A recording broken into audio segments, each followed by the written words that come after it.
जिस जिस पे किया जनता ने भरोसा, उसी ने इनको लूटा है। चाहे वो भाजपा हो, सपा हो, कांग्रेस हो, ये सब के सब आम जनता पे ही जुल्म किया। जिस जिस पे किया हिंदुस्तान की जनता ने भरोसा, उसी ने इनको लूटा है। अब किसका किसका नाम बताएं, सबने मिलकर लूटा है जब मौका मिला। अब पूरा चुनाव 2024 का राम मंदिर के ऊपर लेकर जाएंगे कि भाई हमने जो कहा था उसको करके दिखाया। बेरोजगारी, शिक्षा, स्वास्थ्य, सारे मुद्दे कूड़े कचरे में फेंक दिए जाएंगे। बस अब आगे आगे देखिए होता है क्या। भाजपा हमारे सामने कुछ है नहीं। लोग क्या करते थे, हिंदू खतरे में है, हिंदू धर्म खतरे में है, ये पुड़िया इन्होंने सबको बांटी। उसके बाद जब लोगों ने पुड़िया खोली और देखा उसमें कुछ नहीं मिला, तो लोगों ने वो बंद कर दी गई। तो इन्होंने अब क्या कहते हैं कि सनातन धर्म खतरे में है। यही सनातन धर्म खतरे में है तो आप क्या कर रहे हैं बैठकर? और ये सनातन धर्म तो इतना प्राचीन है, ये आज अचानक कैसे खतरे में आ गया? कुछ तो लोग कहेंगे, लोगों का काम है कहना। छोड़ो बेकार की बातें, बीत न जाए रहे।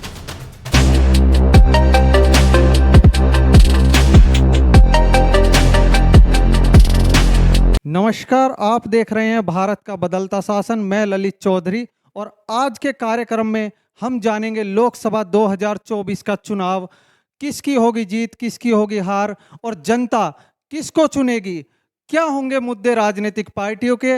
इन्हीं सब बातों को लेकर के आज हमारे पास तीन बड़ी पार्टियों के तीन बड़े चेहरे यहाँ मौजूद हैं।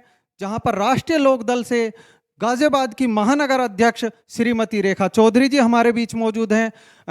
AIMIM पार्टी से महानगर अध्यक्ष मनमोहन जागहामा जी मौजूद हैं और समाजवादी पार्टी से महानगर अध्यक्ष SC/ST प्रकोष्ठ श्री सचिन सिद्धार्थ जी मौजूद हैं। हम इनसे जानेंगे गाजियाबाद में लोकसभा चुनाव का क्या इनका रण रहेगा, क्या इनके मुद्दे रहेंगे और गाजियाबाद ही नहीं देश में इनकी पार्टियां किन किन मुद्दों पर चुनाव लड़ेंगी, क्या इन सभी का गठबंधन एक साथ होगा या अलग अलग सभी पार्टियां चुनाव लड़ेंगी, भारतीय जनता पार्टी से इनका किस तरह का मुकाबला रहेगा, यही सब हम आज के इस कार्यक्रम में जानेंगे। तो सबसे पहले हमारे साथ श्रीमती रेखा चौधरी जी जुड़ रही हैं। हम उनसे जानना चाहेंगे कि उनकी पार्टी किन मुद्दों को लेकर के जनता के बीच आएगी, कैसे ये जनता का विश्वास जीतेंगे। जी रेखा जी। जी ललित जी, हम लोकसभा चुनाव के लिए पूरी तरीके से तैयार हैं। हम बराबर जनता के संपर्क में हैं। हमारा मुख्य मुद्दा किसानों का है, किसानों का भुगतान दिलाना, उनकी सभी सुविधाओं को उपलब्ध कराना। दूसरा मुद्दा युवाओं को रोजगार दिलाना, जो कि इस सरकार ने युवाओं को बिल्कुल बेकार कर दिया है, रोजगार के नाम पर कुछ भी नहीं दिया है इतने सालों में। तो हमारा मेन मुद्दा युवाओं को रोजगार दिलाना, महिला सुरक्षा, महंगाई कम करना और जो अति पिछड़े और वंचित वर्ग के लोग हैं उन्हें उनकी आवश्यकताओं के लिए उनके साथ आवाज़ बनकर खड़े होना। जी नमस्कार ललित जी। आपकी पार्टी किन मुद्दों पर आ रही है लोकसभा चुनाव में इस बार? हमारी पार्टी गाजियाबाद की आवाम की जो आम ज़रूरत है, आज आप देख सकते हो गाजियाबाद में सांसद भाजपा का, मेयर भाजपा का, विधायक भाजपा का, लेकिन गाजियाबाद का रंग कागजों में तो गुलाबी है। गाजियाबाद में कागजों पे तो हमारा गाजियाबाद स्मार्ट सिटी है, लेकिन आदरणीय प्रधानमंत्री नरेंद्र मोदी जी के आह्वान के बाद भी आज आप देखेंगे तो गाजियाबाद के नेताओं का कहीं कुछ नहीं चल पा रहा। साफ जगह झाड़ू लगाने का काम कर रहे हैं और गाजियाबाद गंदगी के अंबार में डूबा हुआ है। तो गाजियाबाद की आवाम की आवाज़ बनकर ऑल इंडिया मजलिस-ए इत्तेहादुल मुस्लिमीन जनता के बीच जाएगी और मैं समझता हूं कि जनता जीतेगी। नमस्कार अली जी, सबसे पहले तो धन्यवाद आपके चैनल का हमें इनवाइट करने के लिए। जैसे कि आपका सवाल है कि जो 2024 का आने वाला आम लोकसभा चुनाव है उसमें गठबंधन जो तैयार हो रहा है, जो प्लेटफॉर्म अपोजिट मतलब बहुत सारे दलों ने मिलकर बनाया है और बड़ी पार्टियों के बड़े चेहरे उसका नेतृत्व कर रहे हैं। तो जो यहाँ से समाजवादी पार्टी गाजियाबाद का, जो मैं महानगर SC/ST प्रकोष्ठ का अध्यक्ष निवर्तमान में भी हूँ, तो 4 या 5 साल से जब से मैं समाजवादी में जुड़ा हूँ, तो जो समाजवादी की पॉलिसी है, सबसे पहले तो मैं उसको बताना चाहूँगा कि वो हर बार जब चुनाव में आती है तो उनका जो मतलब सबसे पहला मॉडल जो आप बोलेंगे कि भाई अगर हमारा यहाँ से सांसद जीतता है या हमारे यहाँ से विधायक जीतता है तो आम आदमी से शुरुआत होती है कि भाई जो आम जन है उनकी क्या क्या समस्याएं हैं, कैसे उनको जो है मतलब उनको टैकल करना है जाके कि भाई आप लोगों से पूछिए। तो यहाँ पर जब से समाजवादी जब चुनाव आपका आएगा और लड़ेगी तो जैसे हम कार्यकर्ता हैं, हमारे नेता हैं, वो रिपोर्ट तैयार होकर हमारे राष्ट्रीय अध्यक्ष जी पे भी जाएगी भाई गाजियाबाद की क्या क्या समस्याएं हैं, ट्रैफिक जाम है, साफ पानी की व्यवस्था लोगों को नहीं है, और यहाँ पे जो अपराध एक किस्म से लूटपाट की आम वारदातें दिन में कम से कम अगर आप रजिस्टर्ड करें तो 100 कम से कम लूटपाट की वारदात क्राइम यहाँ पर होता है। जी, जैसा कि एक आरोप लगता आया है लोकदल पर, राष्ट्रीय लोकदल पर हमेशा से ये आरोप लगता आ रहा है कि बहुत जल्द जयंत चौधरी जी भारतीय जनता पार्टी के साथ गठबंधन कर लेंगे और भारतीय जनता पार्टी को समर्थन कर लेंगे लोकसभा चुनाव में। इसमें क्या कहना चाहिए? जी बिल्कुल नहीं, जयंत चौधरी जी स्पष्ट कर चुके हैं कि वे गठबंधन के साथ हैं, वो किसानों के साथ हैं। ये जब से भारतीय जनता पार्टी ने किसानों की दुर्दशा की है, किसानों को 13 महीने सड़क पर बैठाया, उसके बाद तो ये सवाल ही नहीं बनता कि राष्ट्रीय लोकदल पार्टी या उसके राष्ट्रीय नेतृत्व तो बीजेपी के आसपास भी जाएं। दूसरी बात मैं आपको बता दूं कि ये बीजेपी वालों के पास वर्क कुछ नहीं है, वर्क रिकॉर्ड इनका नहीं है, इनके पास मुद्दा कोई नहीं है, क्योंकि किस काम को लेकर ये जनता के पास जाएं। तो इनके पास मुद्दा क्या होता है? सिर्फ झूठी अफवाहें फैलाना। इनकी आईटी सेल का वर्क है झूठी अफवाहें, झूठी बातें बनाना। और ये क्या करते हैं, पहले ये क्या करते थे, हिंदू खतरे में है, हिंदू धर्म खतरे में है, ये पुड़िया इन्होंने सबको बांटी। उसके बाद जब लोगों ने पुड़िया खोली और देखा उसमें कुछ नहीं मिला तो लोगों ने वो बंद कर दी लेनी। तो इन्होंने अब क्या कहते हैं कि सनातन धर्म खतरे में है। तो भाई सनातन धर्म खतरे में है तो आप क्या कर रहे हैं बैठकर? और ये सनातन धर्म तो इतना प्राचीन है, ये आज अचानक कैसे खतरे में आ गया? तो इनके पास कोई वर्क नहीं है। आप गाजियाबाद की अगर मैं बात करूं तो गाजियाबाद में जो वार्ड, गांव वाले वार्ड हैं, जैसे रजापुर, सदरपुर, हरसाऊं, आपका ये गढ़ी, सिकरोड, इधर ये आ गया मेहरौली, काजीपुरा, आप वहाँ दुर्दशा देखिए। ना कोई सफाई की व्यवस्था है, ना वहाँ सड़कें बनी हैं।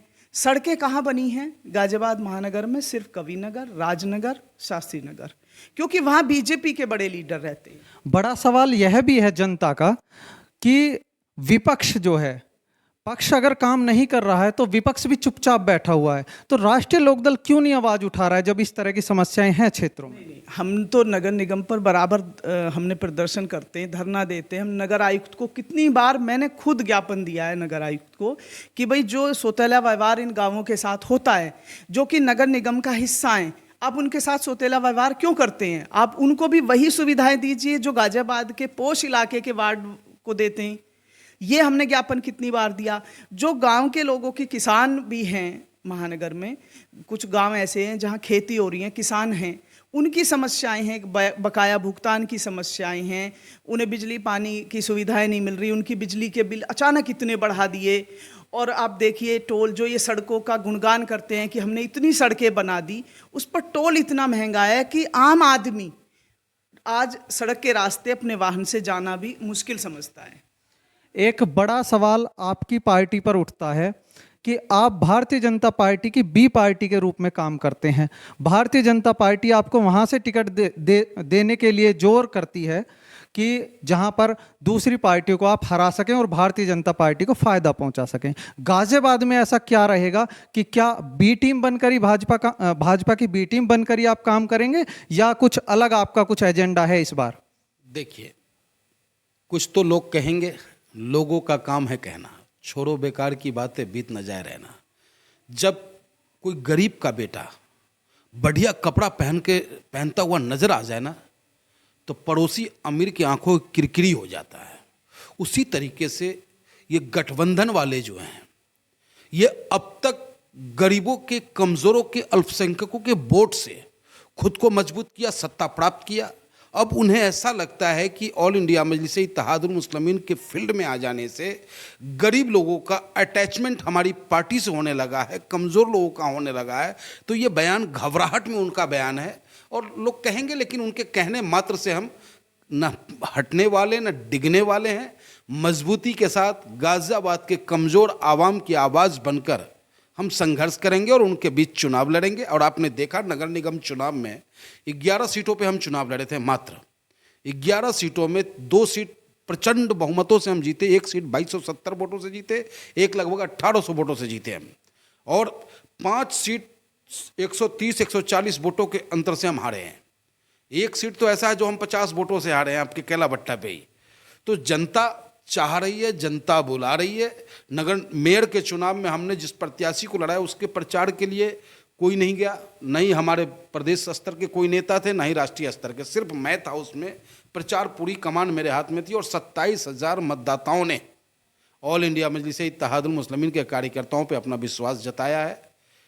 तो ये आप उम्मीद रखें कि आने वाला लोकसभा चुनाव 2024 गाजियाबाद में एक नया इतिहास रचने का काम करेगा। जैसा कि 2 गठबंधन इस समय बहुत चर्चित हैं देश में, एनडीए और इंडिया, तो क्या गठबंधन के साथ जाएंगे या अलग से पार्टी अपना जो है थर्ड पार्ट बना करके चुनाव लड़ेगी? देखिए, मेरा तो ये मानना है कि गाजियाबाद की जनता और हिंदुस्तान की जनता जिस पे किया जनता ने भरोसा, उसी ने इनको लूटा है।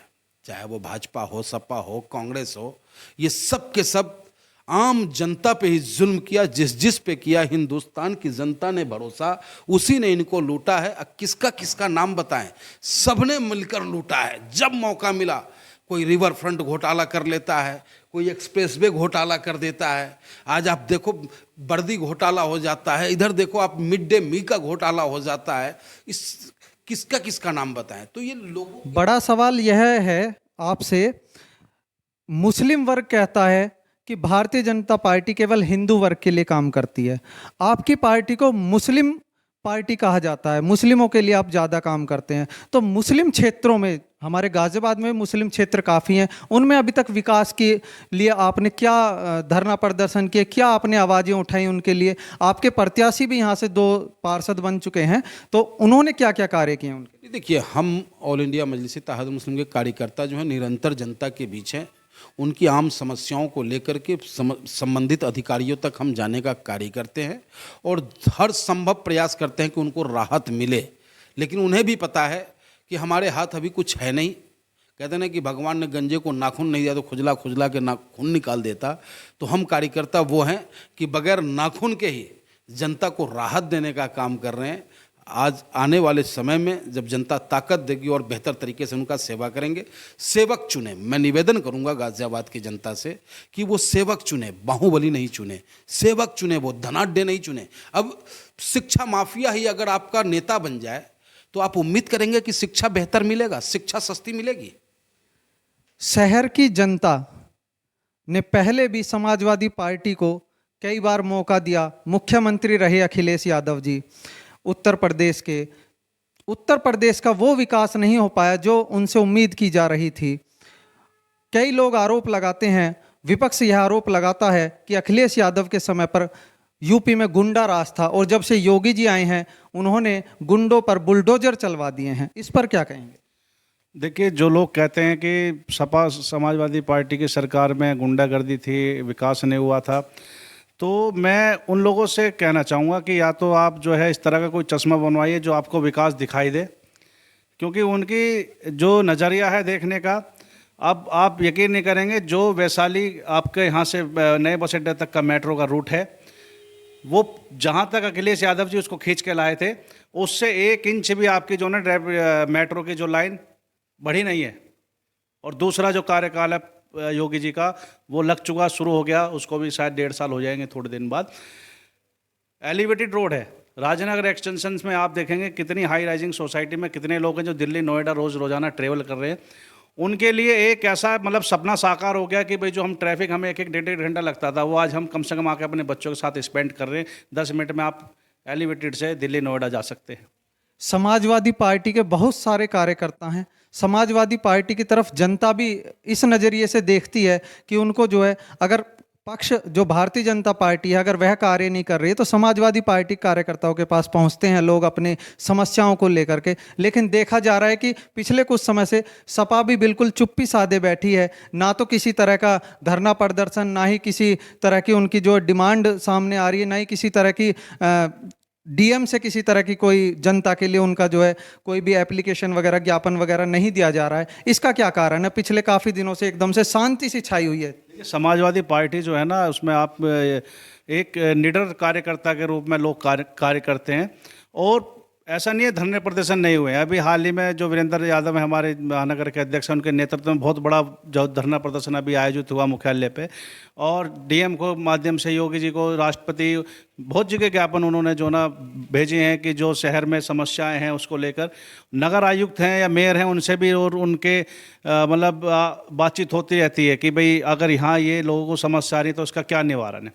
दूसरी चीज़, आज के समय में योगी जी की जो सरकार है, उनको जो उनकी पुलिस है वो उनके कहने पे इस तरह से कार्य करती है कि अगर कोई समाजवादी पार्टी का कोई अगर अच्छा कार्य करने जा रहे हैं या कोई धरना प्रदर्शन करने जा रहे हैं तो उनको झूठे मुकदमे में, पता लगा शांति भंग करने में, इधर उधर की धारा लगा के उनको मुसीबत में डालने का काम करते हैं। लेकिन उससे भी समाजवादी पार्टी वाले डरते नहीं हैं, और जब जब हमारे राष्ट्रीय अध्यक्ष जी का आदेश आता है, अगर वो सड़क पे कहते हैं तो सड़क पे, हाईवे पे कहेंगे तो हाईवे पे, डीएम की कोठी पे कहेंगे तो डीएम की कोठी पे, वहाँ पर समाजवादी पार्टी अपने हक की बात रखने के लिए 24 घंटे तैयार है। जनता का एक बड़ा सवाल मैं आपसे जानना चाहूँगा। जनता का कहना है कि राष्ट्रीय लोकदल केवल गांवों में ही काम करती है, शहर में वर्क नहीं कर रही है, तो इसलिए राष्ट्रीय लोकदल को चुनने का तो फायदा है नहीं, इसलिए सभी लोग भारतीय जनता पार्टी की तरफ ही जो है नज़रें देखते हैं, या फिर कांग्रेस पार्टी की तरफ को थोड़ा बहुत ध्यान कर लेते हैं। ये बड़ी वजह रही है कि दूसरी पार्टियां गाजियाबाद में अभी तक नगर निगम पे कब्जा नहीं जमा पाई हैं, लोकसभा में नहीं आ पाई हैं। तो इसकी कैसे आप जो है गाजियाबाद की महानगर अध्यक्ष हैं आप, तो कैसे आप शहर के लोगों को मना पाएंगी कि राष्ट्रीय लोकदल भी शहर के लोगों के लिए कार्य करती है, गाँव के लोगों के लिए नहीं करती? जी, ऐसा कुछ नहीं है कि सिर्फ गांव के लिए ही राष्ट्रीय लोकदल काम करती है। हाँ, ये अलग बात है कि शहरों में हमारा प्रतिनिधित्व कम रहा है, लेकिन अब मैं बता दूं कि मैं हर वार्ड में हमारे वार्ड अध्यक्ष हैं, अब हर बूथ पर हमारे बूथ अध्यक्ष बन गए हैं, हर वार्ड में हमारी टीम है, अलग अलग वर्ग से, अलग अलग समुदाय से, अलग अलग जाति से लोग राष्ट्रीय लोकदल के साथ महानगरों में जुड़ रहे हैं। महानगर में भी आज राष्ट्रीय लोकदल तेजी से बढ़ रहा है। हमारे जो पार्षद प्रत्याशी लड़े, वो उसमें किसी भी पार्षद प्रत्याशी की वोट 1500 से कम नहीं आई। ये बताता है कि 30-35 हज़ार वोट पहली बार चुनाव लड़के और प्रत्याशियों का लाना, राष्ट्रीय लोकदल के साथ विश्वास जताना, ये बताता है कि राष्ट्रीय लोकदल शहरों में भी अपने पांव पसार चुका है। और अब जैसे कि अभी निगम चुनाव में हमारे चेयरमैन बने, नगर पालिकाओं में बने, इस तरीके से हम जब जनता की आवाज़ अब उठाने लगे हैं, शहर की जनता की आवाज़ उठाने लगे हैं। हमने नगर आयुक्त से कम 50 वार्ड के हमने नगर आयुक्त से काम कराए। तो जब हम जनता के दुख सुख में उनके काम आते हैं, तभी जनता हमारे साथ कनेक्ट होती है। तो अब आगे राष्ट्रीय लोकदल के साथ भी महानगरों में भी जनता जुड़ रही है, और आगे आने वाला समय जो गठबंधन नया बना है, जो जनता की उम्मीदों के साथ बना है, और सिर्फ एक जनता हितैषी रूप में बना है। देखिए, जब सत्ता निरंकुश हो जाती है तो उसको उखाड़ फेंकने के लिए, उसको हटाने के लिए अच्छी शक्तियों को एकजुट होना पड़ता है। जनता को कैसे मना पाएंगी कि राष्ट्रीय लोकदल ही उनके लिए सही है? जब हम जनता के लिए दिन रात खड़े रहेंगे, उनका सहयोग करेंगे, उनके दुख सुख में काम आएंगे, उनकी आवाज़ उठाने का काम करेंगे, तो जनता अपने आप कनेक्ट होगी। हम कहीं दूर दराज भी जाकर अगर किसी के दुख में हम काम आते हैं तो वो जनता कनेक्ट होती है। चौधरी चरण सिंह जी के जो अनुयायी हैं, उस समय से आज तक जुड़े हुए हैं उनके साथ। हम गाँवों में अगर जाते हैं, हम शहरों में अगर जाते हैं और कहीं पुराने लोग मिलते हैं, बुजुर्ग, तो वो चौधरी चरण सिंह जी को याद करके रोने लगते हैं, उनके काम बताने लगते हैं। तो उसका कारण यही है कि चौधरी चरण सिंह जी हर वर्ग की आवाज़ उठाते थे, और उन्होंने ये राष्ट्रीय लोकदल पार्टी बनाई ही इसी उद्देश्य से थी। उन्होंने कहा था ये राजनीतिक पार्टी नहीं है, ये लोगों की, उन लोगों की आवाज़ है जिनकी कोई आवाज़ नहीं बनता, उस वंचित वर्ग। 2024 लोकसभा चुनाव इस समय बिल्कुल सर पर आ चुका है। आपकी क्या रणनीति रहेगी शहर के लिए? किन मुद्दों पर आप जनता के बीच में जाएंगे, कैसा प्रत्याशी जनता चाहती है, कैसी आपने रणनीति महानगर को लेकर के बनाई है, यह जानना चाहेंगे। देखिए, जनता सिर्फ उस प्रत्याशी को चाहती है, अपना जनप्रतिनिधि ऐसे व्यक्ति को चाहती है जो उसके लोकल का हो, एक तो कि उसके पास कभी भी जा सके। दूसरा, जनता चाहती है दुख सुख में अगर जनता उनके पास जाए तो वो उनकी सुनवाई करें, उनके साथ खड़े हों। तो गठबंधन से जो भी प्रत्याशी होगा वो ऐसा ही प्रत्याशी होगा कि जो लोकल भी होगा और जनता की दुख सुख में काम आने वाला होगा। दूसरे, हम रणनीति हमारी बूथ स्तर तक, मैंने आपको बताया कि हमारी कमेटियां बन गई हैं, अभी घोषणा हुई है, बूथ स्तर तक हमारी कमेटियां बन गई हैं। हम जनता के एक एक घर तक हम जाने का हमने लक्ष्य रखा है कि हम डोर टू डोर वाला कैंपेन रखेंगे। डोर टू डोर लोगों के साथ कनेक्टिविटी करेंगे, लोगों के काम आएंगे, उनके सुख दुख जानेंगे, उनसे पूछेंगे कि उनका मुद्दा क्या है, उनकी लोकल समस्याएं। हमने वार्ड वाइज समस्याएं लिखी हुई हैं, किसी की पानी की समस्या है, किसी की पार्किंग की व्यवस्था है। आप देखिए गाजियाबाद में कहीं भी किसी भी मार्केट, भारतीय जनता पार्टी सत्ता में होने के बावजूद भी लगातार कभी बूथ सशक्तिकरण के कार्यक्रम चला रही है। आज स्वच्छता अभियान उन्होंने चलाया है। आपकी पार्टी किस तरह के अभियान चला रही है? देखिए, जो पार्टी सरकार में होती है, सत्ता में होती है, उसके पास बहुत बड़ा संगठन होता है और फिर कोई और ना बोल जाए उससे पहले मैं ही अपना नाच कूद कर लूँ, तो वो वाली नीति बीजेपी पार्टी की है। वो पहले खुद ही घूमने लगते हैं ताकि जनता ये ना कहे। काम वो किसी का नहीं करेंगे। आप बता दीजिए, जितने मुद्दे उन्होंने अपने घोषणा पत्र में लिखे उनमें से एक भी मुद्दे को, एक भी अपने संकल्प को पूरा किया हो तो बताइए। उनसे पूछा जाता है तो वो कहते हैं ये तो चुनावी जुमले थे। उन्होंने एक भी जनता की मांग को पूरा नहीं किया और उसके बाद भी वो ये दिखाते हैं कि हम तो बिल्कुल एक्टिव हैं, हम तो जनता से कनेक्ट हैं। आप बताइए मुझे कितने गरीब परिवारों की क्या मांग उन्होंने पूरी कर दी। लोकसभा चुनाव 2024 का जनता के बीच में आप भी जा रहे होंगे। किन मुद्दों को जनता ज़्यादा पसंद कर रही है, कैसा प्रत्याशी आपसे उम्मीद कर रही है जनता, और किस तरह का आपने अपना प्लान बनाया है गाजियाबाद में भाजपा को टक्कर देने के लिए? देखिए, गाजियाबाद अपने आप में एक हिंदुस्तान है। इस गाजियाबाद में महाराष्ट्र के भी लोग रहते हैं, बिहार के भी लोग रहते हैं, बंगाल के भी लोग रहते हैं। पूरा हिंदुस्तान इस गाजियाबाद में है और ये वो गाजियाबाद है जिस गाजियाबाद में हिंदुस्तान का एक ईमानदार नेता, जिन्होंने कहा था कि शहरों की खुशहाली गांव से चल के आती है, धन और धरती बट के रहेगा, उनको मैं नमन करता हूं, पूर्व प्रधानमंत्री श्रद्धेय चौधरी चरण सिंह जी को। और उनके बताए मार्गों पर चलकर ही इस गाजियाबाद का भला हो सकता है। तो मैं उनके सिद्धांतों को फॉलो करता हूं और गाजियाबाद की आवाम के बीच उनके हर दुख दर्द में हूँ, रहूँगा। और जो पार्टी का अपना कार्यक्रम है मेरा, लगभग 2.5 लाख सदस्य हम बनाने जा रहे हैं गाजियाबाद के अंदर में। हम आपको पूरा ब्यौरा देंगे और जनता जुड़ने को तैयार बैठी है। बस अब आगे आगे देखिए होता है क्या। भाजपा हमारे सामने कुछ है नहीं। लोकसभा चुनाव बिल्कुल सर पर है और अभी आप कह रहे हैं कि 2.5 लाख लोगों को जोड़ने का कार्य करेंगे अभी आप। तो अभी तक मतलब अभी तक कहाँ थे, अभी तक क्यों नहीं यह कार्य किया गया? लोग जुड़े हुए हैं लेकिन नया 2.5 लाख लोग और, क्योंकि इस गाजियाबाद में 30 लाख मतदाता है। 30 लाख मतदाता में मतदान होगा आपको समथिंग 15 लाख। सांसद बनने के लिए कम से कम 5 लाख वोटों की आवश्यकता है अगर आपको गाजियाबाद की सेवा करना है तो। सांसद वीके सिंह 2 बार के सांसद रह चुके हैं। बड़ा उनके पास में एक मंत्री पद भी है ना। विमानन और क्या बोलते हैं, सड़क परिवहन, 2 मंत्रालय वो संभाल रहे हैं। तो उनको कैसे टक्कर देंगे? आपका क्या एजेंडा है? देखिए, हमारा टक्कर उनसे नहीं है। हमारा टक्कर जो है उनके चरित्र से है, उनके चाल से है, उनके व्यवहार से है। गाजियाबाद की जनता जब उनकी कोठियों पे जाता है तो वो मिलते नहीं हैं। गाजियाबाद की जनता जब उनसे कुछ उम्मीद करता है तो मुलाकात नहीं होता। चुनाव में तो उनका चेहरा देख लिया जाता है, चुनाव में उनके परिवार के लोग जाके वोट मांगने का काम करते हैं, लेकिन चुनाव बाद जनता उन्हें ढूंढती है। और जनता, गाजियाबाद की जनता को कहा ना मैंने कि सेवक चाहिए, दबंग नहीं चाहिए। यानी कि सामंतवादी सोच का व्यक्ति कभी भी सेवक नहीं हो सकता। सांसद किस तरह का चाहती है जनता? आप बीच में रहते हैं, जनता के बीचों बीच रहते हैं, आपने खुद भी एक चुनाव लड़ा है, तो कैसी जनता, कैसे प्रतिनिधि को चुनना चाहती है? देखिए, जनता ऐसे उम्मीदवार को चुनना चाहती है जो उनके बीच में मतलब मिलनसार व्यक्तित्व का हो। ऐसा ना हो कि चुनाव के टाइम पे वो अपने कार्ड बांट रहा है, विजिटिंग कार्ड बांट रहा है, पर्चे बांट रहा है, नंबर बांट रहा है, हेल्पलाइन नंबर जारी कर रहा है कि कोई समस्या होगी तो आप मुझे चुनेंगे तो मैं तुरंत। और अगर चुनाव चला जाता है, हारता है तो अलग चीज़ है, अगर जीत के वो जनता उसको जीता देती है और उसके जीतने के बाद जनता को जब परेशानी होती है तो वो अगर फ़ोन उठाना बंद कर देता है या उसके प्रतिनिधि मिलना बंद कर देते हैं, तो उस तरह का दोहरा चरित्र वाला उम्मीदवार जनता को नहीं चाहिए। जनता को ऐसा चाहिए कि जो अपने वादों पे, अपने कमिटमेंट पे अटल रहे, जो उसने वादे करें चुनाव के समय पे, पढ़ा लिखा हो, शिक्षित हो, युवा हो और 24 घंटे जो लोगों की बात सुनने का सामर्थ्य लगता हो। अगर कहीं भी कोई घटना घटित होती हो उस पर तुरंत एक्शन लेने का इरादा रखता हो।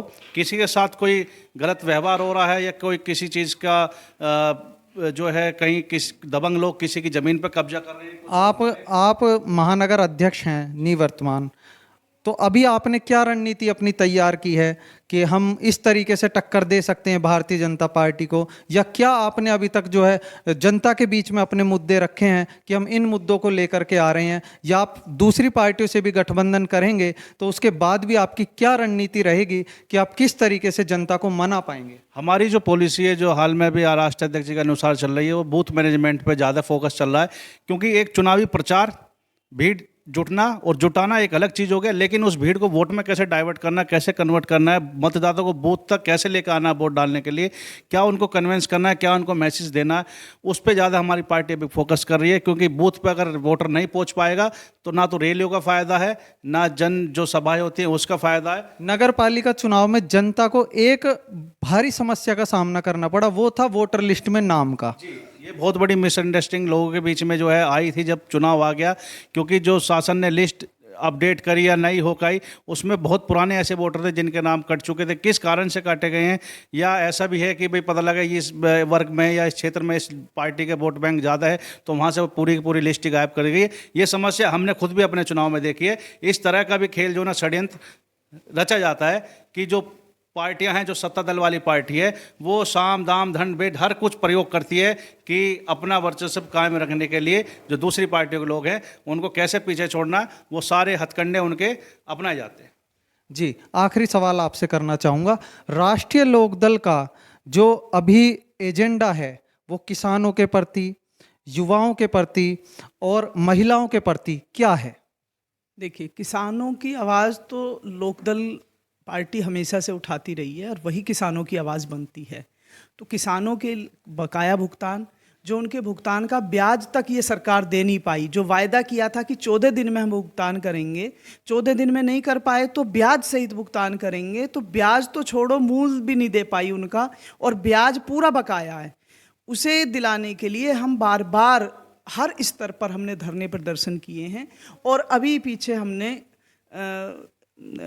यहाँ पर ऑफिस पर धरना दिया, डीएम ऑफिस पर, तो तभी उन्होंने 3 महीने की पेमेंट किसानों को तुरंत रिलीज कराई। हमने कह दिया था तब तक हम धरने से नहीं उठेंगे जब तक आप रिलीज नहीं करोगे। और सिर्फ वो धरना प्रदेश व्यापी था, पूरे प्रदेश में हर जिले पर, और हर जिले में वहाँ के जिलाधिकारी ने तुरंत पेमेंट कराने का काम किया। ये लोकदल की ताकत है किसानों के लिए। किसानों के हमेशा लड़ाई लड़ती है लोकदल। दूसरा बात आती है युवाओं की। तो युवाओं की जब अग्निवीर योजना का शुभारंभ किया सत्ताधारी पार्टी ने कि ये 4 वर्ष की रह गई, 4 वर्ष के लिए ही आप सैनिक बनेंगे, तो उसका सबसे पहला और कड़ा विरोध हमारे राष्ट्रीय अध्यक्ष जयंत चौधरी जी ने किया।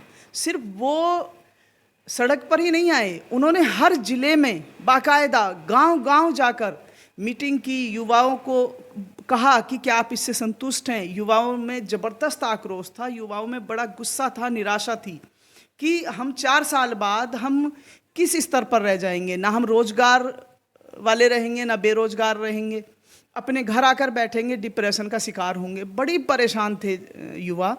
तब जयंत चौधरी जी ने कहा, और अभी भी जयंत चौधरी जी ने ये ऐलान किया है कि अगर गठबंधन की सरकार आती है तो हम सबसे पहला काम करेंगे अग्निवीर को परमानेंट करना। अग्निवीर योजना जो 4 साल के लिए सत्ताधारी पार्टी ने रखी है, उसको ख़त्म करके हम उसको परमानेंट स्थायी करने का काम करेंगे। तो युवाओं के लिए एक दर्द है, किसानों के लिए एक दर्द है राष्ट्रीय लोकदल पार्टी के हर कार्यकर्ता के दिल में, राष्ट्रीय अध्यक्ष के दिल में। महिलाओं के आप देखें, मैं बता दूं कि जहां भी महिला के साथ कोई अन्याय होता है, अत्याचार होता है, तो हमारे कार्यकर्ता तो बाद में चलते ही हैं, हर जगह जाते हैं। लेकिन सबसे पहले देखिए, किसी पार्टी का राष्ट्रीय अध्यक्ष इतनी छोटी समस्याओं के लिए नहीं जा सकते कहीं भी, लेकिन हमारे राष्ट्रीय अध्यक्ष की इतनी संवेदनशीलता है इन मुद्दों पर, किसान पर, युवा पर और महिला पर विशेषकर, कि हाथरस में एक दलित बेटी के साथ अत्याचार हुआ, उसका सबका अंतिम संस्कार कर दिया गया उसके माता पिता की बिना मौजूदगी के। सबसे पहले सुबह को किसने जाने का काम किया? जयंत चौधरी जी ने। और भी तमाम पार्टियां थी देश की, और भी नेता थे, कोई नहीं गया। जयंत चौधरी जी ने कहा जब तक इस परिवार को न्याय नहीं मिलेगा मैं यहाँ से हिलूंगा नहीं हाथरस से। क्या किया? सत्ताधारी इस निरंकुश सरकार के आका योगी जी की शह पर पुलिस ने उन पर लाठीचार्ज करने का काम किया। लेकिन जयंत जी ने कहा बेशक ये सरकार मेरे पर लाठीचार्ज कर दे, लेकिन मैं अपनी हर बहन की आवाज़ उठाता रहूँगा। मैं किसी पार्टी का राष्ट्रीय अध्यक्ष बाद में हूँ। आप देखिएगा जब जंतर मंतर पर महिला खिलाड़ी बैठी, कोई आपने बड़ा नेता किसी पार्टी के बाद में आए हो तो मुझे नहीं पता, 4 बार खुद हमारे राष्ट्रीय अध्यक्ष जयंत चौधरी जी गए, मैं खुद साथ गई।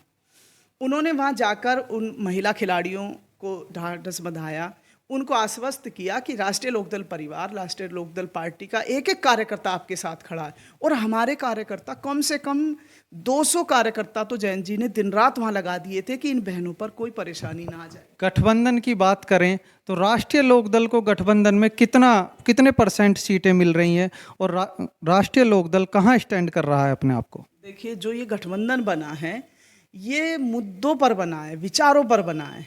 इसमें ना तो कांग्रेस कोई सीट की बात कर रही, ना समाजवादी कोई सीट की बात कर रही, ना लोकदल कोई सीट की बात कर रही। सीट का सवाल ही नहीं है, सीट मुद्दा ही नहीं है। मुद्दा है जनता के मुद्दे।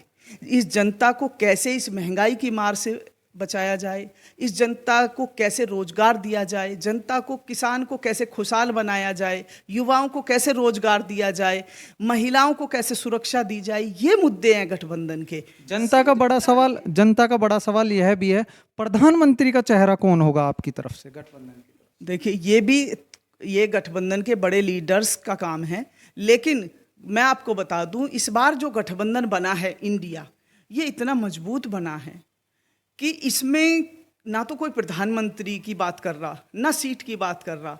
इसमें बात कर रहा है सिर्फ ये कि किस प्रकार इस देश की भोली जनता को बचाया जाए। ये जो जनता को पीस दिया इस सरकार ने, किस प्रकार उसके अत्याचार और आतंक से इस जनता को बचाया जाए, ये सिर्फ मुद्दा है। महिलाओं को 33% आरक्षण अभी दिया है राजनीति में, इस पर क्या कहेंगे? कहाँ दिया है? आप लागू करा दीजिए 2024 में, तो हम मान लेंगे दे दिया। सब नाटक, नौटंकी है, कुछ भी नहीं है। आरक्षण तो जाटों को भी था, वो भी खत्म कर दिया। आरक्षण तो ये चाहते ही नहीं है बीजेपी पार्टी किसी को मिले। ये नाटक सिर्फ लोकसभा में आधी आबादी का वोट पाने का एक नाटक मात्र है। अभी इतनी लंबा प्रोसेस है इसका कि 2032-33 तक जाकर ये आरक्षण होगा, अगर उसमें पूरी पैरवी की गई तब। एक बड़ा सवाल, एक राष्ट्र एक चुनाव, इस पर क्या कहेंगे? ये भी इन्हीं का, सत्ताधारी पार्टी का ही एक प्रोपेगेंडा है, क्योंकि चुनाव की जो प्रक्रिया संवैधानिक रूप से बनाई गई है, संविधान ने जो प्रारूप तय कर दिया है, जब आप संविधान की हर बात को मान रहे हैं तो उसको भी मानिए, उसको भी फॉलो करिए। और जनता, आप ना तो संविधान की मान रहे, जनता चाहती है बैलेट पेपर से चुनाव कराया जाए, मानिए। आप क्यों नहीं मान रहे? इसका मतलब कहीं तो खोट है। महिलाओं, युवाओं और किसानों के लिए क्या योजना है पार्टी की? देखिए, महिलाओं का सम्मान हिंदुस्तान में हर वो व्यक्ति करता है और हमारी पार्टी सबसे ज़्यादा करती है। जहाँ तक महिला आरक्षण बिल की बात है, तो आपने देखा होगा ये गठबंधन वाले लोग तो कहते हैं कि मैं आपका विरोध करता हूँ क्योंकि आपने ओबीसी को आरक्षण नहीं दिया, लेकिन एक तरफ समर्थन भी करते हैं वो।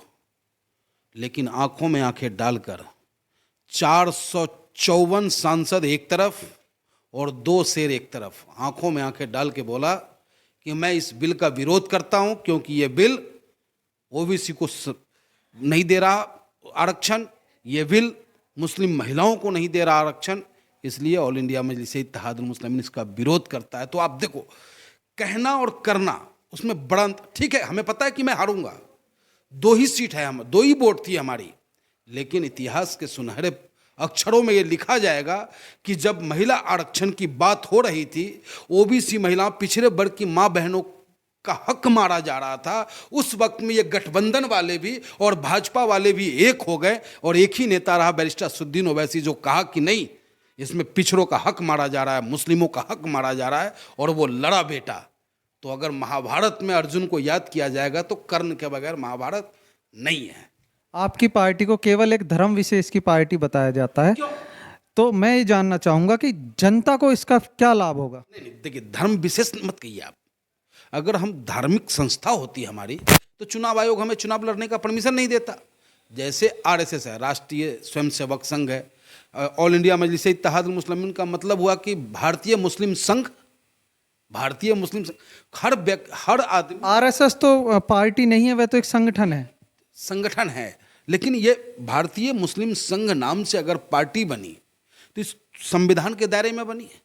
संविधान से अगर इतर होती तो ये फर्जी राष्ट्रवादी सरकार सबसे पहले हमारी पार्टी पे बैन लगाने का काम करता। तो हम बिल्कुल संविधान प्रदत्त हैं, हम संविधान के दायरे में बात करते हैं, बाबा भीमराव अंबेडकर को दिल में बसा के रखते हैं और पूरे हिंदुस्तान के उस कोने तक प्रकाश पहुंचाना चाहते हैं जहां अब तक 76 सालों में भी नहीं पहुंच पाया है। भारतीय जनता पार्टी लगातार मुस्लिमों के लिए कभी कोई योजना लेकर आ रही है, कभी कैसी योजना लेकर आ रही है? स्कॉलरशिप योजना सबसे ज़्यादा मुस्लिमों के लिए लेकर के आ रही है। भारतीय जनता पार्टी तो कहती है सबका साथ, सबका विकास, सबका विश्वास, लेकिन चहूँ और त्राही त्राही मणिपुर में हमारी बेटी के साथ क्या हुआ, राजस्थान में क्या हो रहा है, बिहार में आप देखो क्या हो रहा है। लेकिन बिहार जो है ठाकुर वर्सेस ब्राह्मण कराने में लग रहे हैं, वहाँ दलित बहन को हमारे नंगा घुमाने का काम ब्याजियों ने किया। तो इन राजनीतिक दलों के चेहरा और चाल और चरित्र को देखना होगा हिंदुस्तान की आवाम को। अब देश को ज़रूरत है, वही वक्त है। जैसे जयप्रकाश बाबू निकले थे, चौधरी चरण सिंह जैसे सरीखे लोग निकले थे, हिंदुस्तान में इस सरकार को करारा जवाब वही दे सकता है जिसका खुद का दामन साफ होगा। अगर दागदार है तो वो एक दरोगा को देख के डर से घर में घुसा रहेगा, आपकी लड़ाई नहीं लड़ेगा। पार्टी का प्रत्याशी कैसा होगा आपका? सुलभ होगा, सरल होगा, मृदुलभाषी होगा और जुल्म के खिलाफ करारा जवाब देने वाला होगा। गठबंधन के साथ रहेगी पार्टी या अकेले चुनाव लड़ेगी? नहीं, देखिए, राष्ट्रीय नेतृत्व तो हमारा गठबंधन की बातें चल रही है, हमारी थर्ड फ्रंट होगा। अब उसमें कौन कौन सी पार्टी होती है, राष्ट्रीय नेतृत्व का निर्णय है। आपसे आखिरी सवाल करूंगा, एक राष्ट्र एक चुनाव, इस पर क्या कहना चाहेंगे? देखिए, जो इनकी सत्ता चल रही है, बीजेपी वालों की, एनडीए जो अलायंस इनका 2014 से देश में चल रहा है, अब ये अपने फ़ायदे के लिए क्या कब कौन से लेके योजना आ जाए, रात के 8 बजे मोदी जी कब आके लाइव आ जाएं कि मैं ये लागू कर रहा हूँ, मैं वो लागू कर रहा हूँ, तो ये सब अपने निजी स्वार्थ के लिए, चाहे वो महिला आरक्षण बिल हो, चाहे एक राष्ट्र एक चुनाव वाली हो, चाहे राम मंदिर का मुद्दा हो। क्योंकि अब जो इनका आने वाला चुनाव है, मैं आपको बताने जा रहा हूँ, जनवरी में प्रोपेगेंडा पूरा सेट हो गया है कि भव्य उसका राम मंदिर का शुभारंभ जो है होने जा रहा है। अब पूरा चुनाव 2024 का राम मंदिर के ऊपर लेकर जाएंगे कि भाई हमने जो कहा था उसको करके दिखाया। बेरोजगारी, शिक्षा, स्वास्थ्य, सारे मुद्दे कूड़े कचरे में फेंक दिए जाएंगे। केवल राम मंदिर, एक राष्ट्र एक चुनाव, या आप कुछ भी करा लीजिए, ये सारी पॉलिसी जो देश हित में होनी चाहिए उसको अलग रखे, नई नई चीज़ कब कहाँ से लेकर आ जाएं ये यही जानते हैं। क्योंकि 2 खिलाड़ी हैं देश में, अमित शाह जी और नरेंद्र मोदी जी। आगे भी देखते रहिएगा इसी तरह का कार्यक्रम। मैं हूं आपके साथ ललित चौधरी और आप देख रहे थे भारत का बदलता शासन। धन्यवाद।